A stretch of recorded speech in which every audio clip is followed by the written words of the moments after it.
imao poizobilna ljubov od Pavle. Mu bilo žal za bližnjite koji stradale, a za svojite stradanja ne taguval.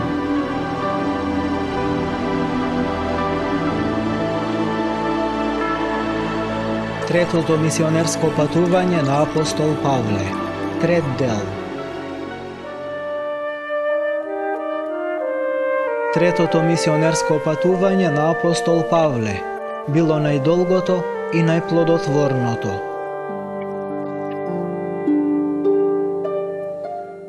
Со добрата вест посетил многу градови и села на Римската империја.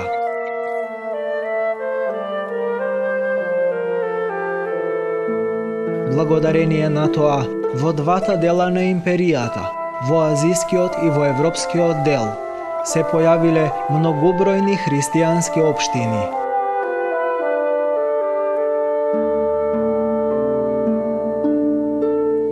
Тие го продолжиле делото со мисионерско служење, кое го започнал првоврвниот апостол и за народот на империјата биле светлина на светот и сол на земјата.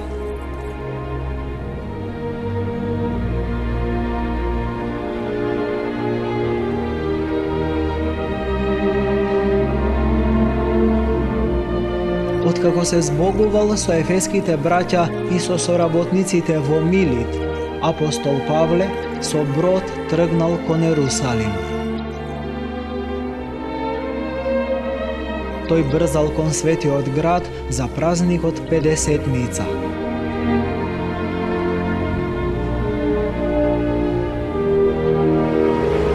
Патот минувал низ повеќе пристанишни градови. Во сите места каде што запирале, апостол Павле се сретнувал со верните во Христа.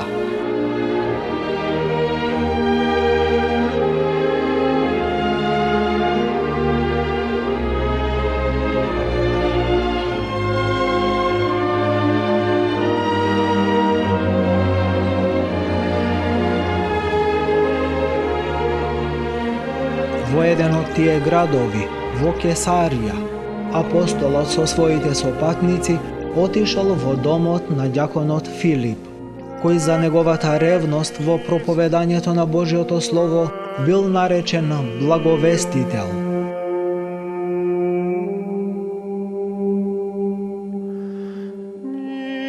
Филип имал 4 ќерки.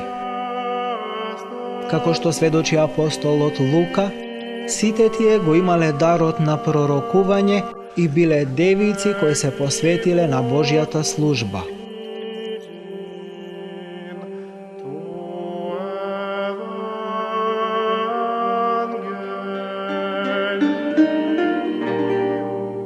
Во тоа време, во домот на Филип, пристигнал од Јудеа пророкот Агав. Тоа бил истиот пророк кој малку порано предскажал дека по целата земја ќе има голем глад. И овој пат, со изразни символични дејства, тој покажал што наскоро го очекува апостол Павле.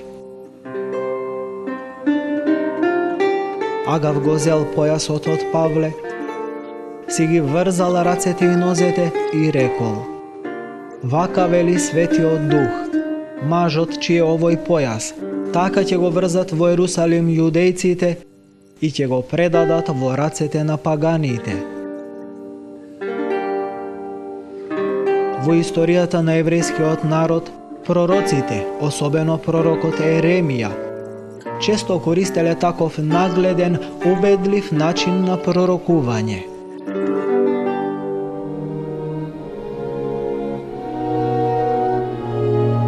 Сопатниците на апостолот и кесариските христијани, кога ги слушнале зборовите на Агав, почнале да го молат апостол Павле да не оди во Ерусалим.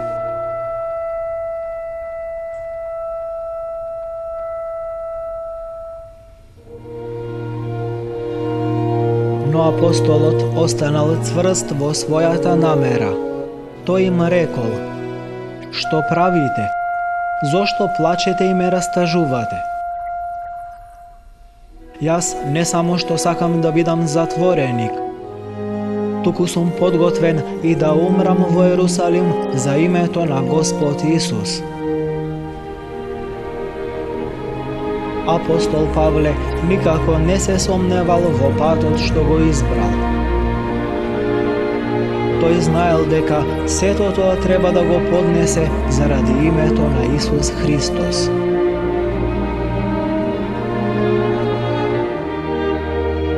Тој знаел дека јудејците веќе одамна биле вознемирени од неговата проповед за слободата во Христа, покрај која преданоста кон Мојсеовиот закон ја губела смислата.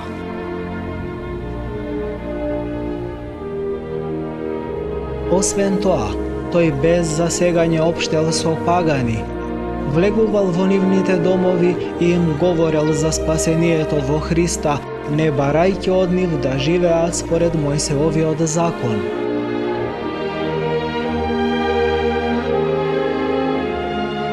Таквата преданост кон Божјата волја ги успокоила кесариските христијани.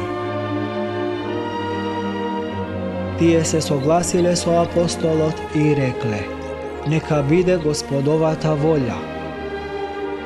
Колку често и ние како Павловите сопатници велиме: нека биде Господовата волја.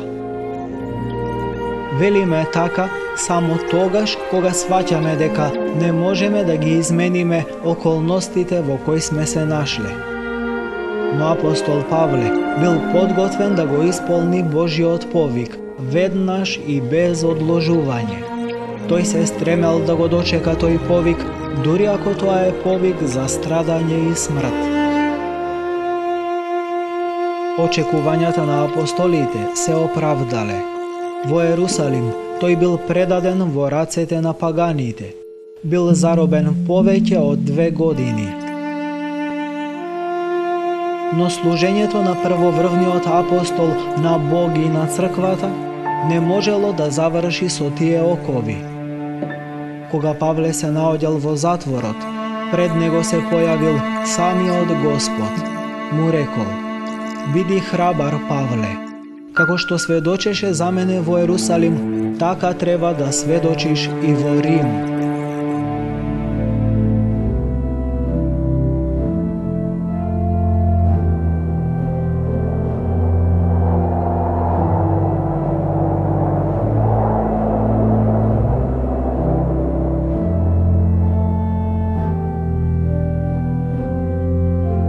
Наскоро апостол Павле бил испратен во престолнината на империјата на суд пред императорот.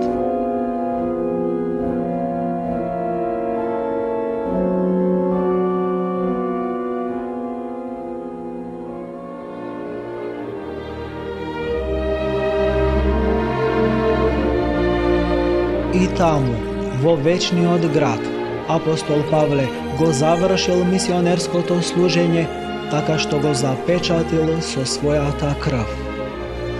Во 64-та година, за време на царувањето на императорот Нерон, заради проповедање на Христа, Павле бил посечен со меч.